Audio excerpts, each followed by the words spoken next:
Pemirsa, setelah tunjangan rumah jabatan, kini tunjangan uang pensiun seumur hidup bagi anggota DPR RI menuai kontroversi. Meski hanya menjabat 1 periode atau 5 tahun, anggota Dewan yang terpilih akan mendapatkan uang pensiun seumur hidup yang besarnya dari 2,5 hingga 3 juta rupiah per bulan. Wakil Ketua DPR Sufmi Dasko Ahmad menyatakan DPR mendengar kritik dari masyarakat dan akan mengkaji kembali aturan uang pensiun seumur hidup anggota Dewan. Apakah uang pensiun seumur hidup anggota DPR layak untuk dipertahankan atau sudah saatnya direvisi atau ditiadakan? Inilah kontroversi selengkapnya Cek Pensiun DPR bersama saya Zilvia Iskandar.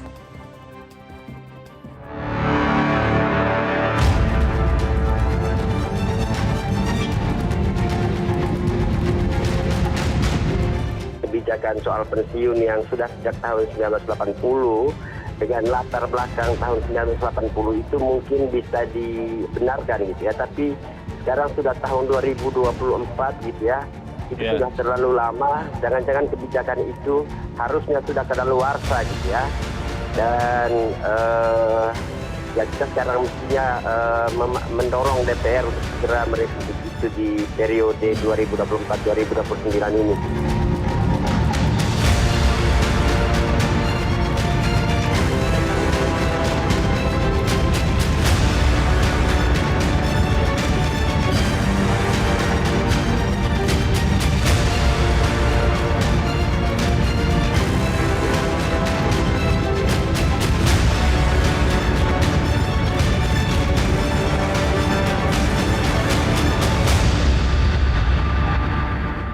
Pemirsa, untuk membahasnya sudah hadir 4 narasumber di Studio Metro TV. Saya perkenalkan di sebelah kanan ada anggota DPR RI fraksi Nasdem, Irma Suryani Caniago. Kakak Irma, selamat malam. Terima kasih sudah hadir di kontroversi.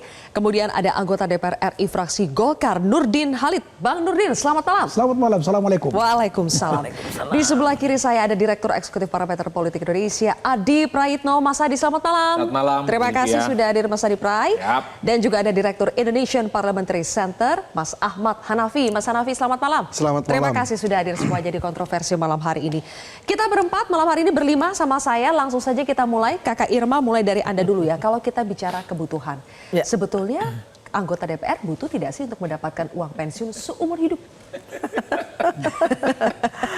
Sebenarnya seperti Bang Nurdin bilang tadi, sebenarnya bicara soal uang pensiun anggota DPR ini bukan kontroversi ya. Karena sebenarnya uang pensiun itu ada di nomenklatur. Jadi bukan barang baru yang diadakan gitu ya. Memang sudah ada gitu. Tapi memang kemarin Pak Dasko kan mengatakan bahwa akan ada evaluasi. Saya sepakat, saya pribadi sepakat ya untuk ada evaluasi, karena untuk anggota DPR misalnya yang 1 periode kemudian dapat tunjangan pensiun seumur hidup, itu juga menurut saya juga membebani keuangan negara lah ya, nggak fair juga gitu. Apalagi yang misalnya yang PAW hanya 1 tahun atau setengah tahun itu tetap dapat pensiun juga seumur hidup, itu juga nggak fair menurut saya. Jadi memang harus ada evaluasi. Saran saya sih proporsional aja. Kalau dia pengabdiannya hanya 5 tahun, 1 periode ya uang pensiunnya juga 1 periode. Kalau dia 2 periode ya 2 periode. Kalau dia 3 periode mengabdinya ya 3 periode. Sesuai dengan masa pengabdiannya saja. Oke, ini terutama tidak fair bagi yang mereka hanya menjabat sebentar saja. Mau itu 1 periode atau PAW, itu yang tidak fair khususnya bagi mereka ya. Betul. Tapi kalau bagi yang sudah lebih dari 1 periode, Kakak Irma menilainya bagaimana? Fair-fair saja? Saya kira nggak ada juga ya orang yang umurnya 100 tahun, Zilvia. Ya, dia jadi anggota DPR misalnya dari umur 45 tahun atau 40 tahun. Ya paling dia umur 60 juga mohon maaf ya. Ya udah selesai juga. Gitu. Kalau dia 3 periode ya kasih 3 periode lah. Kalau dia 2 periode kasih 2 periode. Tapi ini pengertian seumur hidupnya kan sampai meninggal dunia begitu sampai ya? Meninggal dunia. Oke. Kalau menurut Bang Nurdin, tadi saya bicara soal kebutuhan ya. Ini kita bicara soal kelayakan. Layak atau tidak sebetulnya anggota DPR untuk dapat uang pensiun seumur hidup? Ini bukan soal kebutuhan dan bukan soal layak tidak layak, tapi ini adalah soal penghargaan. Gitu, ya. Kita jangan lihat dari nilainya. Ada orang menganggap ini bukan sesuatu yang penting bagi dirinya. Ya, tapi penghargaan sebagai pejabat negara itu patut negara memberikan apresiasi kepada pejabat negara. Nah, saya kira sekarang semua pegawai itu menghadapkan pensiun, itu penghargaan itu. Nah, kita tidak bisa mengatakan sesuatu apakah ini ada tidak ada atau merata tidak merata. Ya, pemerataan itu tidak boleh kita persepsikan bahwa saya dengan Mahfud saja harus sama. Tidak begitu cara menerjemahkan pemerataan dan keadilan dan ketidakadilan itu. Nah, oleh karena itu menurut saya sangat layak ketika negara memberikan apresiasi kepada negara. Evaluasi oke, tetapi kemudian kalau saya tidak setuju untuk evaluasi kemudian menghentikan, karena di dalamnya tidak ada penghargaan, menghapus penghargaan terhadap seorang pejabat negara yang telah mengabdi. Tapi kalau evaluasi misalnya satu periode yang PAW minimal satu periode, angkanya sekian, 2 periode begini, 3 periode begini gitu sebagainya. Dan itu tidak berlaku seumur hidup sebetulnya. Gitu. Saya misalnya pensiun DPR 2004, 2009 gitu. Terakhir kemarin September, alhamdulillah saya masih hidup kan. Karena saya masuk lagi ke DPR, stop itu pensiun itu. Jadi tidak berlaku seumur hidup itu. Tapi kan abang karena kepilih lagi kan. Ya, berarti tidak seumur hidup.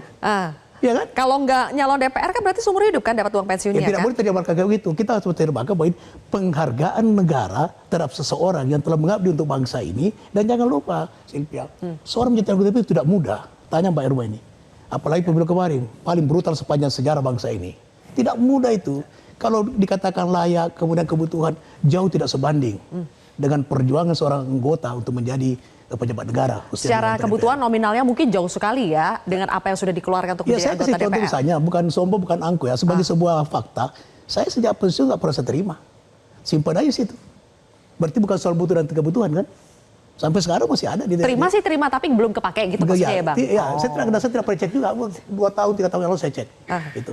Jadi bukan soal butuh dan tidak butuh. Ini soal penghargaan negara terhadap seorang yang mengabdi untuk negerinya, menjalankan aspirasi rakyat, itu penghargaan. Berarti layak ya? Layak, karena itu berupa penghargaan. Bukan soal butuh dan tidak butuh. Itu. Oke, tapi ini soal kelayakan terhadap pejabat negara, Mas Adi. Jadi layakkah seorang anggota DPR untuk mendapatkan uang pensiun seumur hidup karena atas nama penghargaan kepada pejabat negara?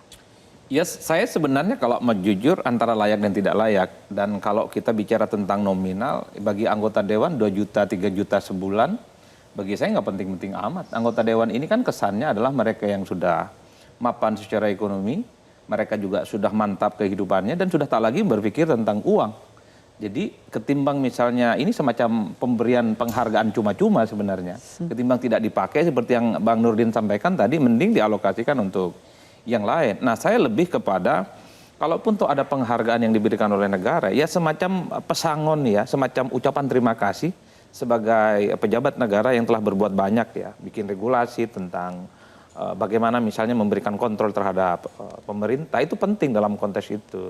Itu pertama. Nah, yang kedua, kenapa pesangon untuk anggota dewan ini dianggap agak sedikit ramai? Karena memang selama ini persepsi soal anggota dewan itu buruk secara umum. Jadi bagaimana tingkat kepuasan publik, persepsi publik terhadap kedewanan atau anggota dewan pada hari ini kan tidak kondusif dan tidak baik. Sangat rendah, dia hampir beririsan dengan partai politik. Apa yang dibayangkan oleh publik, anggota dewan ini dianggap ya kerjaannya itu malas-malasan. Prolegnas tidak pernah tercapai, hidupnya mewah-mewah. Dan mereka secara umum bekerjanya 5 tahun sekali. Ini yang kemudian paradigm shift. Ada perubahan paradigma yang mesti harus diubah. Kalau anggota dewan itu kelihatan adalah memperjuangkan aspirasi rakyat, dia rajin bekerja kepada masyarakat, jangankan seumur hidup tunjangan, bahkan keluarga besarnya pun juga sangat layak untuk diberikan fasilitas-fasilitas yang lain, rumah ataupun fasilitas yang lainnya. Jadi ini tentu tidak dilepaskan karena ada persepsi yang kurang baik terhadap anggota dewan dan DPR secara kelembagaan. Kalau citranya diperbaiki, saya kira masyarakat tidak akan memperdebatkan. Itu soal lagi. Berarti kita publik harusnya memotivasi para anggota DPR, kau dapat pensiun, kinerja perbaiki. Jangan kemudian kita menjustifikasi bahwa kerjanya kurang bagus, yang istilahnya sangat buruk, yang belum tentu sangat buruk kan. Kemudian kita menjustifikasi bahwa tidak boleh kamu dapat tunjangan karena kinerja buruk. Justru kinerjanya harus dorong, kalian ini dapat tunjangan perumahan, tunjangan macam-macam, tunjangan pensiun, perbaiki kinerjanya sehingga publik puas tentang kinerja itu. Betul. Kenapa hanya di DPR yang disorot sebenarnya, Sylvia? Sementara banyak institusi-institusi lain yang sebenarnya juga menggunakan uang negara yang cukup banyak. Seperti pejabat-pejabat BUMN juga banyak, tapi tidak disorot. Karena kerjaan mereka tidak pernah diekspos, beda dengan DPR. Day to day kerjaannya dipantau, siapa yang rajin rapat, siapa yang ke paripurna, siapa yang rapat komisi, siapa yang rapat ke panja. Kalau DPR sepi, sekali aja, itu akan diingat seumur hidup. Ini nih yang mau minta pensiun seumur hidup. Ini yang saya kira, kalau DPR secara kelembagaan diperbaiki, anggota dewan itu selalu menunjukkan wajah yang sangat bersahaja, dekat dengan rakyatnya. Saya kira soal tunjangan seumur hidup, bagi saya itu dianggap sangat layak. Ini soal persepsi bagaimana publik menganggap anggota dewan selama ini tidak sesuai dengan ekspektasi. Itulah yang saya sebutkan, kalau mau jujur, tunjangan semacam ini justru dalam tanda kutip ya, merusak kredibilitas kawan-kawan DPR.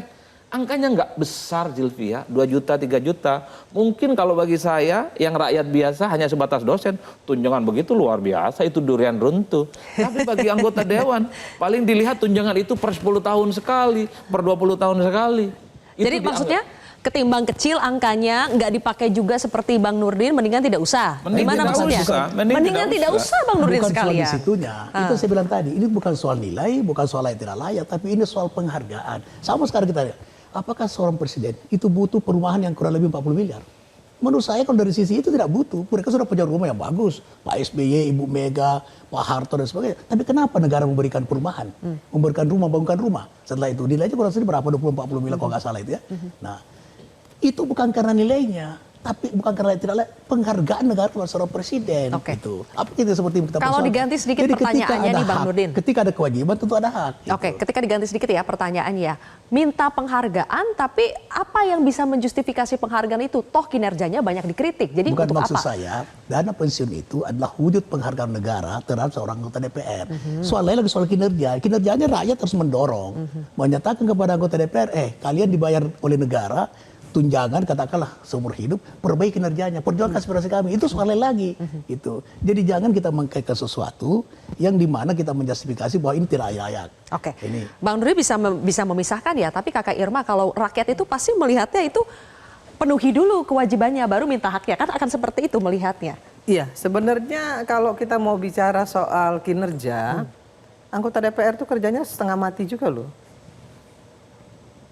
Tapi kan nggak pernah terpublikasikan satu. Saya bicara sama Sekjen DPR, harusnya ada public relation yang menyampaikan kepada publik apa-apa saja yang sudah dilakukan oleh DPR. Tapi itu nggak dilakukan. Nah itu yang pertama. Dan yang kedua, tadi Adi bilang soal legislasi. Kalau saya nggak setuju DPR itu memproduksi legislasi banyak, tapi kemudian semuanya itu bersayap-sayap. Baru dibikin kemudian masuk MK. Ya. Itu yang kami di Komisi 9 terus terang saya menyampaikan pada teman-teman, kita nggak boleh begitu. Produk kita harus benar, harus bagus, begitu keluar nggak boleh masuk judicial review. Itu baru benar. Jangan ngejar banyaknya aja gitu. Tapi ya. kalau kita ngejar kuantitasnya gitu ya, tapi kemudian begitu keluar langsung masuk judicial review untuk apa juga? Kalau saya berpikirnya begitu jadi nggak perlu ya prolegnas itu tercapai target sekian gitu. Makanya saya bilang sama Balik nggak usah pakai target. Iya kan? Untuk apa kasih target kalau nggak bisa dicapai? Akhirnya yang jelek juga anggota DPR kan? Jadi serba salah nih Kakak Irma. Iya. Nah yang ketiga, anggota DPR itu kan representatif dari partai politik. Kalau ada anggota DPR yang males, partai politiknya harus beri punishment. Nah kan selama ini enggak ada punishment. Tidak ada punishment dan tidak ada juga yang namanya reward. Nah ini menarik ini. Nah harusnya ada punishment dan ada reward. Sehingga kinerja anggota DPR itu bisa terukur gitu loh. Jadi menarik Mbak Irma ini ya. Saya kira itu Silvia. Ya. Tadi juga dengan Bung Adi bahwa kalau kinerjanya kurang bagus, misalnya dia sidang komisi DRDP paripurna hanya datang wakilnya atau TA-nya absen atau sedang absen sudah pergi. Ini mesti ada talent scouting. Nah, sehingga jangan kita menjustifikasi semua anggota DPR itu malas, semua anggota DPR itu tidak bekerja dengan baik. Saya kira persyaratannya perlu diperketat. Bahwa orang mendapatkan dana pensiun ada catatan, ada aturannya, ada persyaratannya. Tapi gini Bang, kehadiran di paripurna pun Bang ya, nggak semuanya itu bolos Bang. Ada juga misalnya nih, kita sedang kunjungan kerja, itu kan kita memang nggak boleh masuk di paripurna. Gitu loh. Nah, bukan itu contoh saja. Ini Misalnya, ada juga Zilvia yang Oke, seperti itu. jadi maksudnya kriteria untuk mendapatkan uang pensiun itu diperketat saja begitu? ya diperketat. harus diperketat. Oke, Mas Hanafi, saya tanya dulu ke Anda, sebetulnya masalahnya di mana sih ketika publik ada yang mempermasalahkan anggota DPR itu mendapatkan uang pensiun seumur hidup, bahkan Bang Dasko sampai bilang bahwa DPR memang mendapatkan banyak masukan dan kritik soal uang pensiun ini dan akan mengkajinya. Jadi sebetulnya masalah utamanya di mana sampai ini dipersoalkan? Jadi gini, DPR itu kan kerjanya 5 tahun. Itu pun kalau yang dilantik dari awal gitu ya. Kalau dia di pertengahan atau di akhir, dia kan kerjanya cuma 1-2 tahun gitu ya. Nah begitu dia kerja 5 tahun, maka dia akan dapat pensiun. Dia cuma kerja 5 tahun, tapi pensiunnya melebihi dari batas waktu dia kerja. Ya. Itu yang menjadi permasalahan. Sementara di pegawai-pegawai lain di eksekutif, mereka dapat pensiun dengan memotong gajinya sendiri gitu ya. Ditambah tentu dengan ditambah dari subsidi dari negara. Ini yang dinilai tidak adil oleh masyarakat mengenai persoalan Dan itu. uang pensiun kalau di institusi lain itu keluar setelah mereka sudah habis memang sudah memasuki umur pensiun. Ya, ketika sudah pensiun baru dikasih. Ya. Nah, ini yang menjadi masalah karena kerjanya jadinya nggak proporsional. Saya sepakat tadi bahwa memang harusnya uang pensiun DPR ini proporsional dan ada lembaga sendiri yang mengurusi soal pensiun ini karena kalau tidak begitu nanti akuntabilitasnya tidak bisa dipertanggungjawabkan. Kerja 5 tahun nanti bisa diperhitungkan misalnya apakah 5 tahun ditambah 1 tahun atau 2 tahun dan lain sebagainya. Itu perlu ada kriteria tersendiri. Nah, apakah pensiunan ini penting, layak atau tidak layak? Sebagai orang yang bekerja pada lembaga negara, lembaga tinggi negara, ada presiden, ada eksekutif, kemudian ada legislatif, ada yudikatif. Saya kira kalau negara ini menghargai mereka dalam posisi mengurusi lembaga-lembaga itu, saya kira itu sebagai bentuk penghargaan gitu.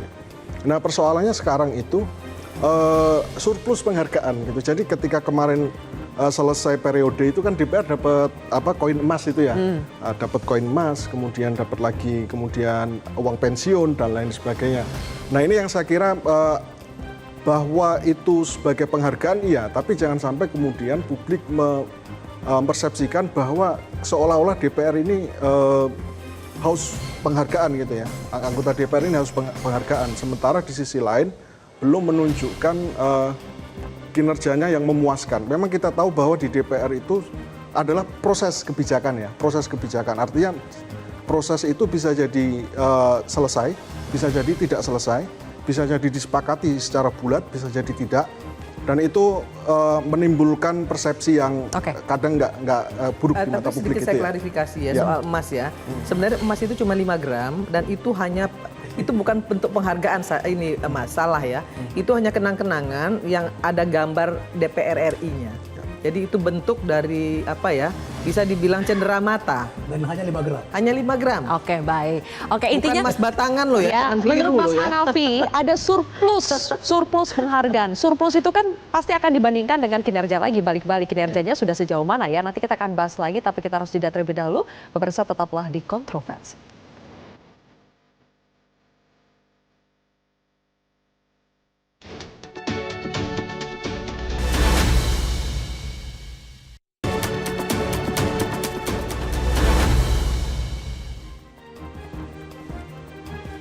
Kembali lagi di Kontroversi, kita masih membahas topik soal cek pensiun DPR. Sebetulnya apa sih yang menjadi dasar hukum dari kenapa anggota DPR bisa memperoleh uang pensiun seumur hidup?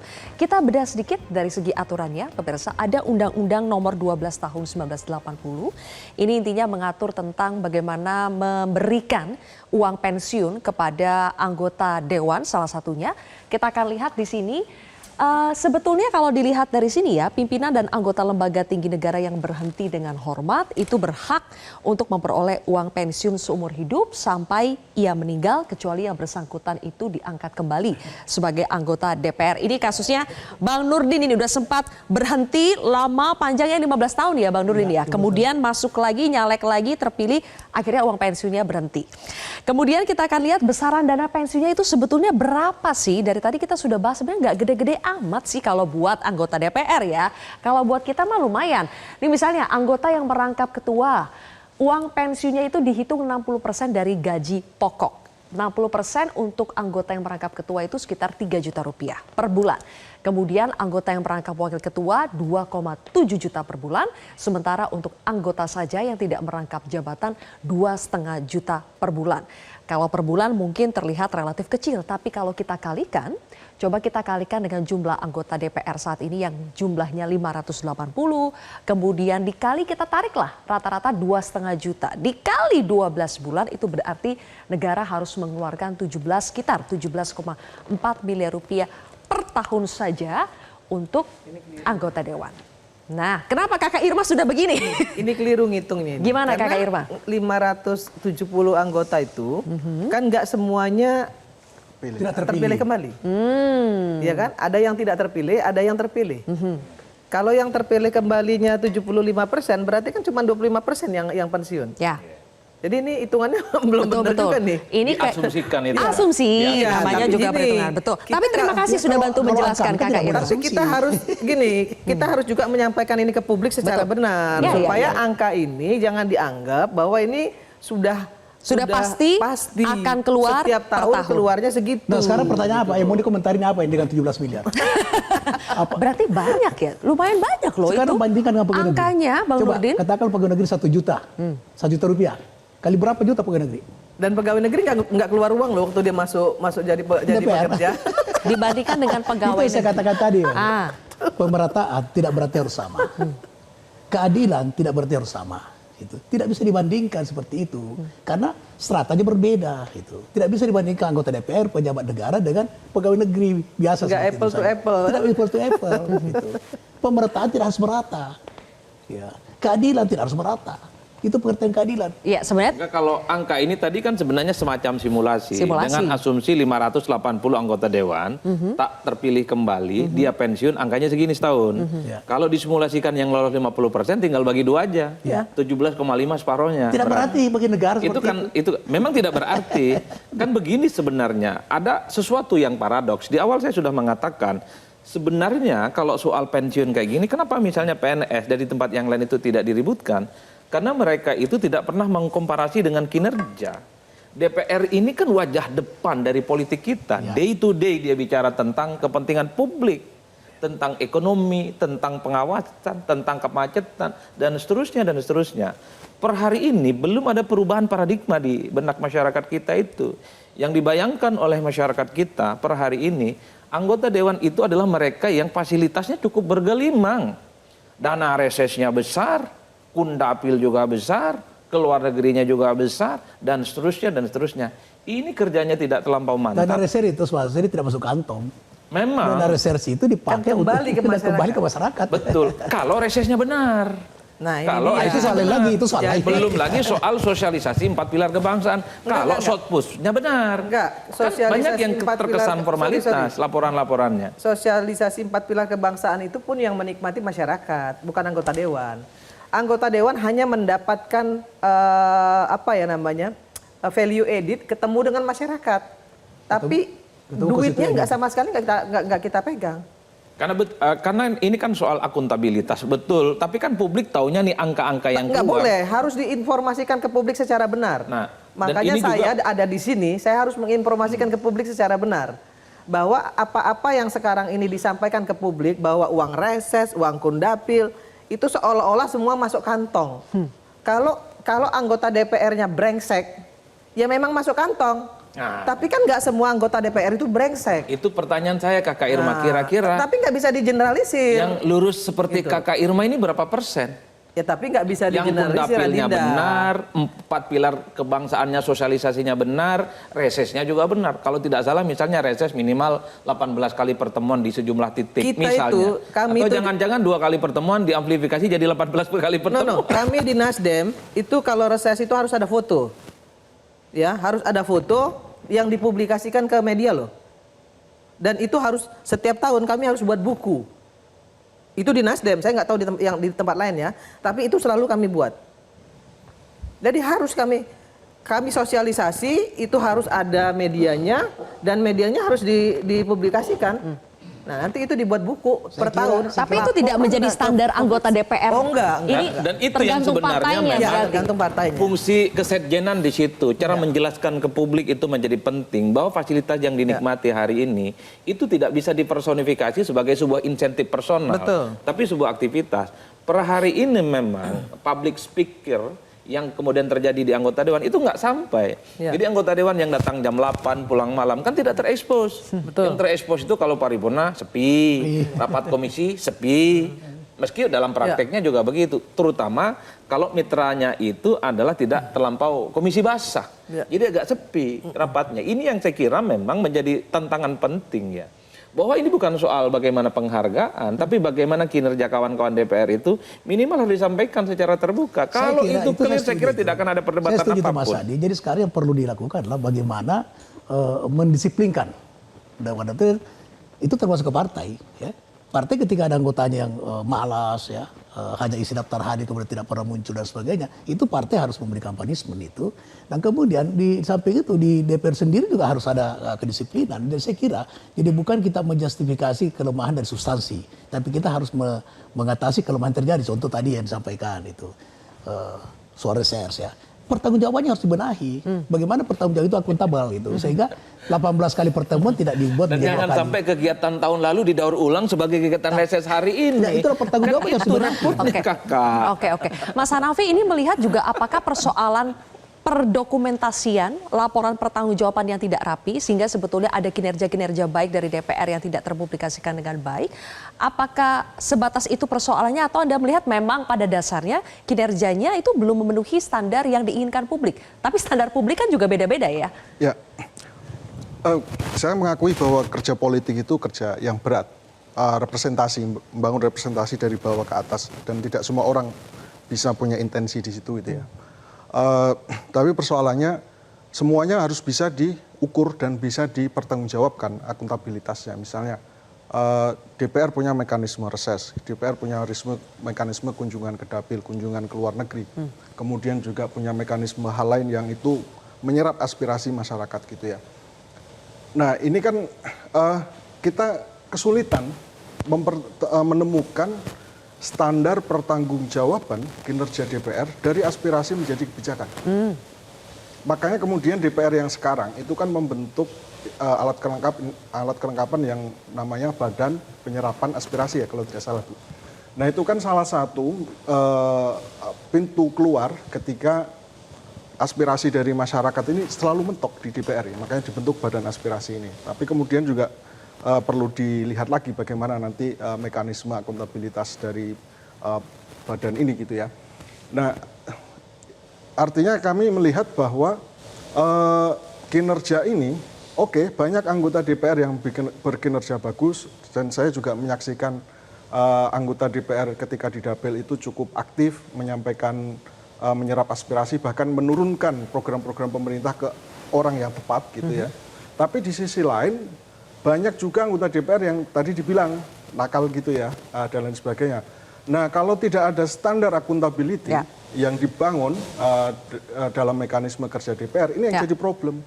Bahkan kami mencari laporan reses itu susah sekali gitu ya. Ya untung Nasdem salah satu partai yang bikin laporan itu ya. Tapi kalau partai yang tidak, bagaimana kita tahu bahwa si anggota A itu melakukan reses? Nah kan itu yang menjadi... ada praktek-praktek baik sebetulnya yang bisa dijadikan rujukan oleh DPR ketika hendak mengembangkan atau menyeimbangkan antara penghargaan dengan mekanisme kinerja yang transparan, akuntabel dan bisa dipertanggungjawabkan. Menilai kinerja DPR itu Ini bagaimana Sylvia, jadinya? satu lagi ya, jangan salah ya. Nasdem itu punya media center. Jadi siapa di komisi apa, dia 1 bulan itu dia bicara ke publik, menyerap aspirasi publik tuh kita semua ada. Kita dan itu terdokumentasi kalau di kita. Oke. Mungkin karena memang kita punya media juga ya. Kalau di Golkar gimana tuh Bang Nurdin? Ya, saya kan baru masuk ini. Jadi saya tidak terlalu memahami, tapi di Partai Golkar juga upaya-upaya praksi untuk mendisiplinkan anggota itu ada itu. Tapi anggota juga melapor kepada praksi, karena praksi melapor kepada Dewan Pimpinan Pusat Partai. Ya, selama ini kan jadinya kita mengacu pada survei, lembaga-lembaga yang membuat survei kepuasan publik terhadap berbagai lembaga tinggi negara termasuk DPR. Karena susah Ya, sekali itu untuk mencari kebanyakan kalau saya penilaian membaca ya, Mas objektif Yef, untuk menilai kinerja DPR itu lewat yang media diukur apa? kebanyakan dalam survei itu, kalau saya membaca, itu pada undang-undang. Kinerja tidak capai target. Dan tadi Mbak Irma sudah menjelaskan itu, bahwa untuk apa DPR legislasi itu mengejar target tapi kemudian berujung kepada MK itu. Nah, oleh karena itu kinerja ini juga memang harus tetap diperbaiki. Artinya terukur bahwa dalam setahun itu kita jangan mengejar target yang begitu tinggi, terus tidak tercapai. Kita ukur saja bahwa kemampuan anggota DPR itu dalam membentuk undang-undang bersama pemerintah hanya sampai sekian. Nah, Berarti yang membuat targetnya harus realistis dong di harus awal. realistis gitu. Tidak boleh mengada-ada, bukan juga mengada, tidak boleh mimpi gitu loh. Tidak boleh ego di situ. Kita kan bisa ukur sebetulnya 12 bulan itu berapa waktu yang bisa dilakukan untuk berapa lama bisa dilakukan untuk membuat satu undang-undang. Itu bisa diukur sebetulnya itu. Nah, sehingga kinerja DPR yang sekarang ini diukur hanya dari kehadiran. Yang kedua adalah undang-undang tidak tercapai, sehingga disimpulkan kinerja DPR itu kurang kalau bagus. hadir juga dia sebagai follower untuk apa juga? Ya, kan memang selama ini kan anggota dewan itu dipersepsikan sebagai anggota yang penuh dengan fasilitas dan bahkan bergelimang. Punya namanya tenaga ahli, punya asisten pribadi dan seterusnya dan seterusnya. Itu kan fasilitas-fasilitas untuk menunjang kinerja anggota dewan. Kalau asisten pribadi nggak ada, adanya tenaga ahli. Nah, tenaga ahli sama ASPRI, bukannya itu masuk dalam include di Aspri nggak dalamnya? ada, tenaga ahli. Tapi include di dalamnya kan ada 7 orang apa 5 orang, saya lupa persis. Admin 2, admin ya, admin Oh, jadi masuk dalam ASMIN dulu kalau tidak salah ada nomenklatur Kalau ASPRI nggak namanya. ada, admin ada, TA ada. Nah, itu yang saya kira karena memang begitu banyak support system yang melekat pada anggota dewan, tiba-tiba kemudian di masa akhir ada dana pensiun, ini yang diributkan oleh publik sejak jadi anggota dewan sampai akhir. Anggota dewan ini sudah mantap betul. Karena kalau dikalkulasi uang pensiun cuma 2 juta, 3 juta per bulan, menurut saya ini sangat merusak kredibilitas anggota dewan yang menurut saya sudah mapan sejak lama, terlampau kecil. Adi. Oleh karena gimana Kakak? Wani pironya dihapus dulu. Baru kemudian masyarakat boleh menuntut anggota dewan dengan semua tuntutannya. Ini juga harus fair. Oh iya, kalau itu ya. Jadi wani pironya itu harus dihapusin juga. Supaya apa? Supaya nggak seperti Adi bilang tadi, seolah-olah bergelimang begitu. Padahal banyak juga anggota dewan yang keluar uang ketika mau jadi anggota dewan itu nggak balik modal, bos. Ya, saya khawatir ya. Dan Mau dapat uang pensiun Hanya seumur hidup. kebanggaan. Itu yang banyak terjadi.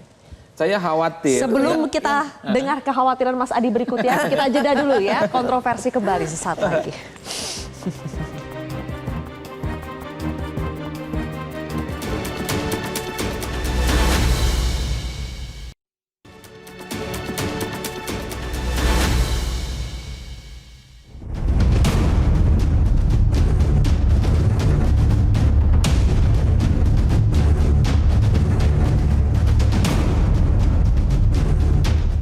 Jadi memang masukan dari masyarakat itu sudah banyak dan memang kita akan kaji, kita anggap itu sebagai aspirasi dari masyarakat yang ditujukan kepada DPR RI. Jadi tidak hanya aspirasi mengenai pembangunan di daerah, tapi juga termasuk aspirasi tentang DPR sendiri.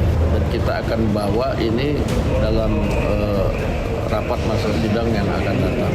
Demikian.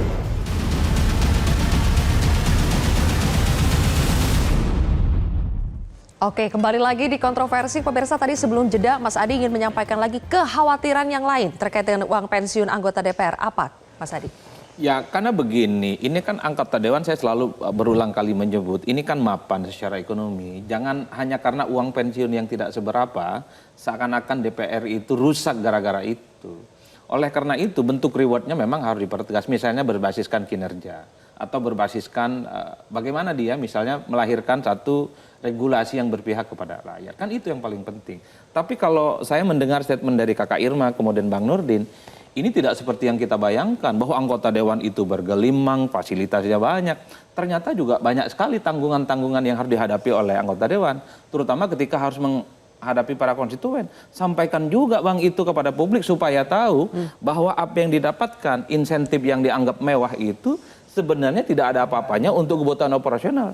Termasuk misalnya kita dengar info bahwa setiap anggota dewan itu ada namanya infak, iuran faksa.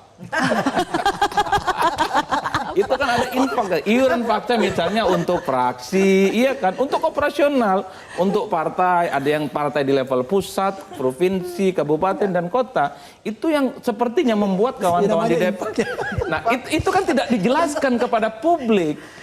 Kenapa kita sebut infak? Karena juga kawan-kawan dewan yang sering ngomong begini, seakan-akan anggota dewan itu dalam tanda kutip diminta untuk mendanai operasional partai. Nah. Kenapa dipaksa? Itu memang tidak wajib. Tapi secara tanggung jawab moral, anggota dewan dari partai, dia wajib hukumnya untuk menggerakkan mesin politiknya dengan menyisihkan sebagian pendapatannya itu. Dan kalau yang infaknya itu level pusat mungkin selesai. Tapi infaknya berjenjang, provinsi, kabupaten, dan kota. Belum lagi kalau ketemu masyarakat secara langsung. Kalau masyarakat menganggap anggota dewan ini kan seperti Proposalnya segini setiap bulan. betul, dan pasti yang dihadapi itu bukan soal bagaimana membangun intelektualitas, atap gentengnya bocor, istrinya baru melahirkan, anaknya baru putus sekolah. Yang hal-hal yang semacam ini tentu tidak terdistribusi dengan baik. Itulah yang kemudian menurut saya ketika ada usulan soal dana pensiun menjadi ramai. Anggota dewan ini enak betul, ada staf ahli, ada admin, fasilitas dan kunker kemana-mana ada fasilitas. Ini di akhir kekuasaan politiknya, kalau tak lagi menjabat, ada uang pensiun. Enak betul ini hidup. Kan kira-kira begitu, Bang. Proteslah di mana-mana. Minta dievaluasi ini peraturan. Supaya tidak terlampau memanjakan orang yang disebut sebagai member of parliament itu. Bang Nurdin mau mengomentari soal infak-infak tadi. Bahwa untuk mengatasi semua persoalan itu, sistem harus berubah. Sistem sekarang, menurut saya, sangat tidak sesuai dengan jati diri bangsa Indonesia. Apa jati kita? Kegotong royongan. Kegotong royongan itu tercipta ketika ada kebersamaan, ada kerjasama, kekeluargaan. Gitu. Sekarang nggak ada itu. Kekeluargaan itu udah nggak ada, kebersamaan itu nggak ada. Tuh. Berapa setoran kita pilih? Belum tentu juga. Akhirnya apa? Sistem sekarang itu menghasilkan masyarakat yang sangat pragmatis. Dan itu cenderung merusak moral bangsa. Sistem pemilunya, bayangkan ya? saja seorang kepala desa. Dulu ketika kita memilih kepala desa itu tokoh. Sekarang memilih kepala desa kalau tidak punya duit itu tidak kamu terpilih, sekarang pun dia tokoh. Itulah buruknya sistem kita. Nah, oleh karena itu kembalikan kepada demokrasi Pancasila. Demokrasi kita sekarang bukan demokrasi Pancasila, demokrasi liberal. Gitu. Akan panjang kalau kita bahas bagaimana untuk mengubah supaya sistem pemilu ini, Bang Nurdin.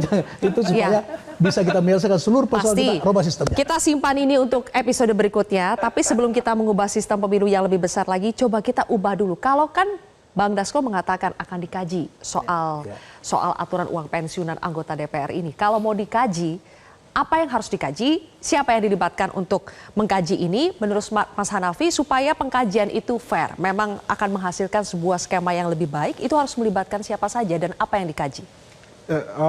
Lembaga kepegawaian negara, saya kira itu otoritas yang paling otoritatif lah ya untuk membicarakan soal pensiunan ini, Kementerian Keuangan dan lain sebagainya. Saya kira soal proporsionalitas dan transparansi, dua hal itu yang menurut kami perlu diperdalam gitu ya. Kalau dia kerja 5 tahun, pensiunnya 5 tahun gitu, apakah mau ditambah atau tidak, ketentuannya seperti apa. Tadi Mas Adi menyampaikan kalau dia mengusulkan RUU misalnya, dia dapat insentif tambahan atau seperti apa, dan ketika RUU itu berhasil diusulkan gitu ya. Nah, hal-hal seperti itu yang perlu dikembangkan lebih lanjut. Kemudian saya kira perlu ada kelembagaan sendiri. Nah, ini salah satu yang kalau kita bicara sistem di parlemen kita, DPR itu semua pegawainya, kecuali yang direkrut oleh anggota DPR gitu ya, atau tenaga ahli, itu semuanya kan di bawah kekuasaan eksekutif.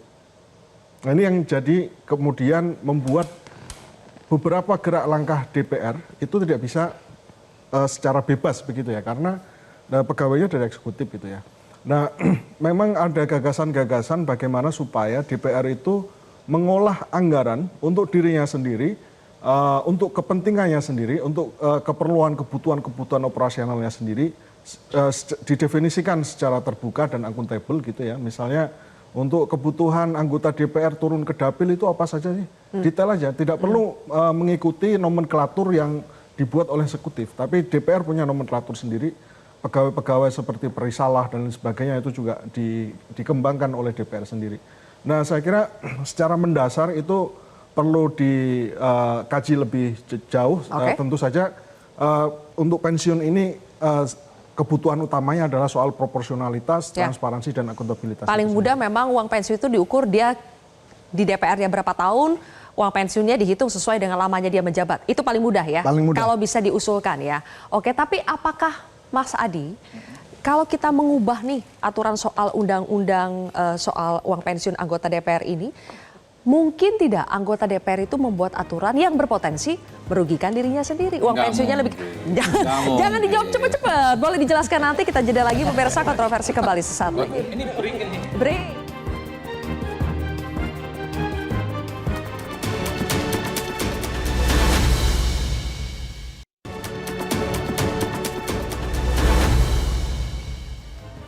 Segmen terakhir pemirsa, jadi Mas Adi, mungkinkah DPR mengubah aturan undang-undang yang bisa berpotensi merugikan dirinya sendiri seperti uang pensiun? Saya kira tidak mungkin ya, secara alamiah kawan-kawan DPR ini paham betul bagaimana mengatur satu regulasi yang sebenarnya tidak bisa merugikan. Paling mungkin kalaupun toh ada perubahan, itu sedikit revisi. Kalaupun toh tidak seumur hidup, mungkin dalam jangka waktu tertentu, bisa dalam jangka waktu 5 tahun ataupun 10 tahun uang pensiunnya. Tapi secara prinsip, karena ini adalah amanah undang-undang, sepertinya hak itu juga harus diberikan. Tapi kalau seumur hidup, saya termasuk yang tidak terlampau menganggap ini penting karena memang jabatan politik anggota dewan bukan seumur hidup. Beda dengan ASN, melekat pada dirinya dalam batas umur tertentu, sebut saja 55 tahun dia pensiun, wajar. Karena all the time, sepanjang hidupnya dia mengabdi untuk bangsa dan negara. Anggota dewan yang dilihat oleh publik bukan untuk mengabdi bangsa dan negara. Mengabdi bangsa dan negara iya, ada judulnya, tapi mengabdi kepada partainya juga ada. Kan itu yang kemudian dibaca oleh publik. Jadi uang pensiunnya jangan penuh-penuh amat. Ada hak yang harus diberikan, tapi tidak sepenuhnya seperti aparatus-aparatus lain yang memang dia mengabdi dan bersumpah bahwa hidup dan matinya untuk kepentingan bangsa dan negara. Berarti seumur hidupnya dihapus lah ya? Dihapus, dikurangilah tipis-tipis. Bang Nurdin, DPR mau tidak mengubah aturan yang berpotensi merugikan dirinya sendiri? Bisa saja ketika itu merupakan kehendak rakyat, ya bisa saja DPR merubahnya. Tapi kemudian kalau menghilangkan saya nggak setuju. Kenapa? Karena tadi bukan soal layak tidak layak, bukan soal kebutuhan dan tidak kebutuhan, tapi soal penghargaan negara kepada anggota DPR. Nah, oleh karena itu maka saya setuju kalau dilakukan evaluasi, tapi evaluasi adalah berkaitan dengan persyaratan orang yang mendapatkan dana pensiun seumur hidup atau tidak seumur hidup dan sebagainya. Itu perlu memang dilakukan evaluasi terhadap itu. Saya kira itu. Oke, kalau dievaluasi diatur saja sederhananya sesuai dengan masa jabatannya. Ya bisa saja kalau yang PAW setahun, 2 tahun tidak perlu mendapatkan pensiun, misalnya seperti itu. Kemudian 5 tahun pensiun sampai berapa lama, gitu ya. 2 periode sampai berapa lama, 3 periode, sekarang ada sampai 6 periode, 7 periode itu. Nah itu kan pengabdian yang luar biasa. Dan itu berarti bahwa dia disenangi oleh rakyat. Kalau tidak disenangi oleh rakyat tidak mungkin, terlepas ada faktor non teknis ya. Tapi orang yang 3 periode, 4 periode, 2 periode, berarti dia menjalankan aspirasi rakyat itu. Lagi. Mas Hanafi, masyarakat hari ini kan seperti selalu punya presiden buruk ya. Kalau misalnya mendengar DPR itu dapat tunjangan ini, dapat fasilitas ini, bawaannya itu negatif saja karena selalu dibandingkan dengan kinerjanya. Bagaimana ya supaya tunjangan, fasilitas, semua apa yang didapatkan yang bagi anggota DPR ini adalah penghargaan, tidak perlu dipersoalkan oleh masyarakat. Apa yang harus diubah? Tunjukkan kinerja. Sesimpel itu ya? Ya, tunjukkan kinerja. Kinerjanya itu dalam konteks begini. Tugas utama DPR itu adalah merepresentasikan kepentingan rakyat. Bagaimana supaya kepentingan rakyat dalam kebijakan diakomodir itu tidak bertentangan atau tidak berselisih dengan kehendak rakyat itu sendiri. Nah, kenapa kemudian DPR banyak dikritik? Karena ini nggak ketemu gitu ya. Kebijakannya ke sini, kehendak rakyatnya ke sini. Makanya kemudian banyak yang judicial review ke Mahkamah Konstitusi, makanya kemudian banyak yang demonstrasi dan lain sebagainya. Saya kira ini yang jadi perhatian, bagaimana kemudian aspirasi arus bawah ini ditangkap arus atas, jadi kebijakan yang itu kembali kepada masyarakat yang menyampaikan itu. Oke, Kakak Irma terakhir, apapun kebijakan yang di undang-undang yang dibuat oleh DPR itu kan pasti selalu aja ada yang setuju, ada yang tidak setuju. Tapi kalau itu selalu dipertentangkan dengan apa yang didapatkan oleh anggota Dewan, fair tidak sih sebenarnya?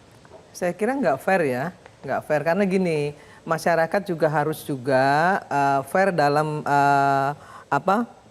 bertindak gitu ya. Hilangkan dulu dong Wani Pironya ini dihilangin ya, Wani Pironya dihilangin, kemudian DPR itu dipilih tidak dengan wani piro, sehingga apa yang tunjangan-tunjangan yang sudah diberikan oleh pemerintah itu kembali ke DPR dengan konstruktif. Saya kira nggak ada lagi itu ribut-ribut itu. Nah ini sekarang mau jadi anggota DPR aja bisa sampai 20 miliar loh. Terus kalau kemudian anggota DPR-nya nggak balik lagi ke dapilnya karena sudah diperes di depan 20 miliar, rakyatnya marah juga kan. Udah dipilih nggak balik-balik lagi ke dapil gitu. Sementara si anggota DPR-nya ini bilang, kan lu suara lu udah gua beli gitu. Nah ini kan jadi kontroversi terus, malah itu kontroversi ini. Nah ini juga yang mesti jadi Tapi masalah kakaknya, gitu ya. terlepas dari modal yang sudah dikeluarkan pada masa kampanye, kan itu tidak boleh mempengaruhi kinerja anggota DPR Artinya dong. gini, Sylvia, artinya menurut saya si pemberi dan si penerima dihukum aja. Nggak boleh ada lagi uang kampanye. Kalau sekarang kan masih ada 60.000 kalau nggak salah yang boleh. Dan itu masih digunakan oleh anggota. Kan 60.000 masih boleh nih. Jadi kalau kita kasih 50.000 masih nggak masalah kan gitu. Harusnya sama sekali nggak boleh ada. Mau mereka datang, mau mereka nggak datang di dalam sosialisasi, nggak ada masalah. Sistem kita harus dirubah. Nah, kalau itu dilakukan saya kira kinerja anggota DPR kita akan benar. Oke, jadi Nah, sebetulnya rekrutmen partai juga akan jadi benar. banyak sekali. Dari hulu ke hilir harus banyak yang direvisi untuk bisa membenahi semuanya ya. Terima kasih kakak-kakak sudah hadir di kontroversi malam hari. Kita berikan tepuk tangan untuk kita ya. Terima kasih. Pemirsa, jika uang pensiun adalah hak, maka ada kewajiban yang harus dipenuhi anggota dewan yang terhormat. Semoga kualitas kerja wakil rakyat kita semakin baik agar pensiunnya pun semakin damai sejahtera. Saya Zulfia Iskandar pamit undur diri. Sampai jumpa.